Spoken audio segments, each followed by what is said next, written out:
Bienvenue sur la capsule de AL Inspection, comment améliorer votre qualité de vie, capsule numéro 6, où peuvent être les pertes énergétiques dans votre bâtiment. Selon certaines statistiques, les pertes énergétiques d'une bâtisse d'environ 30 ans peuvent être de plus de la moitié par les portes et fenêtres et par les fuites d'air.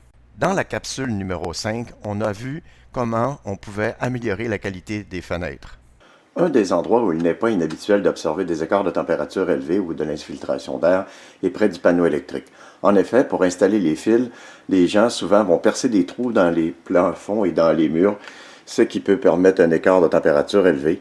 On peut donc ajouter de l'isolation, soit de l'uréthane ou un plastique avec du fibre de verre ou d'autres types d'isolants. Un des endroits aussi où on mesure des écarts de température élevés, où il y a infiltration d'air, c'est souvent au plafond du sous-sol. On parle de le bas des planchers qui peut refléter un écart de température élevé dans le bas des planchers au premier niveau. Mais ça se reflète à partir du sous-sol. Fait que si on observe ici, il y a absence de plastique. L'expression que quelqu'un me donnait, c'est comme avoir un gilet de laine, pas de coupe-vent. Un autre endroit où il n'est pas inhabituel d'observer des écarts de température est la trappe d'entretoit. Souvent, les gens négligent cet endroit-là. Et pour savoir si elle fonctionne bien, on va donner un petit truc. Voici une image thermographique d'une porte d'entretoit qui n'est pas étanche. On peut voir en bleu les pertes thermiques. Le truc est le suivant.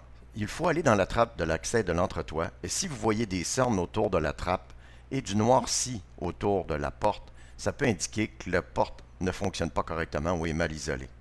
Ou qu'il y a d'autres problèmes comme de l'infiltration d'air du plafond vers l'entretoit. L'autre truc est d'aller dans votre trappe d'accès et si vous observez du frima, ça veut indiquer qu'il y a un problème. Ça peut venir d'une ouverture d'air dans le plafond, soit luminaire, fenêtre, ventilateur mal scellé ou isolé, qui ne sort pas à l'extérieur. La conséquence, c'est qu'on peut avoir du noirci à long terme puis endommager les matériaux et des risques sur la santé. Nous espérons que vous appréciez ces capsules. Merci de nous avoir écoutés.